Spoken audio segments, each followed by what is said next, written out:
ప్రభుత్వం ఇచ్చిన guide lines ప్రకారం ఎవరన్నా పాఠశాలలు ప్రారంభించవచ్చు. I cannot deny that right. ఇప్పుడు నేను క్వాలిటీ ఇంప్రూవ్ చేయను, ప్రైవేట్ వాళ్ళు రాకూడదని చెప్తే నష్టపోయేది ఎవరండి? మన పిల్లలండి.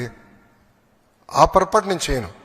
నేననేది ఏంటంటే I will fight in the market, I will improve quality of education. ఇప్పుడు ఉపాధ్యాయులు కూడా సంస్కరణలు అన్నిటికీ వాళ్ళు సహకరించారు. వాళ్ళు కూడా ఫీలింగ్ ఉంది 1 class 1 teacher సొల్యూషన్. ఇప్పుడు చూస్తే దానికి పెద్ద రష్ ఉంది. సింగిల్ స్కూల్ టీచర్ కన్నా 1 class 1 teacherకి వెళ్తే క్వాలిటీ ఇంప్రూవ్ అవుతుంది, వర్క్ లోడ్ బ్యాలెన్స్ అవుతుందని అందరు నమ్ముతున్నారు. Almost 30% of our schools are going to be primary schools 1 class 1 teacher. దానివల్ల ఆటోమేటిక్గా లెర్నింగ్ అవుట్కమ్స్ ఇంప్రూవ్ అవుతుంది. తల్లిదండ్రులు వాళ్ళ పిల్లల్ని ప్రభుత్వ పాఠశాలకు పంపిస్తారని నేను బలంగా నమ్ముతున్నాను. So let me improve quality first.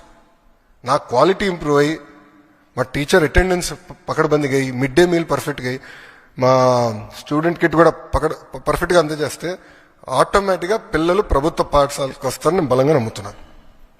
That is the confidence I have on my teachers. మా ఉపాధ్యాయుల పైన నాకున్న భరోసాది.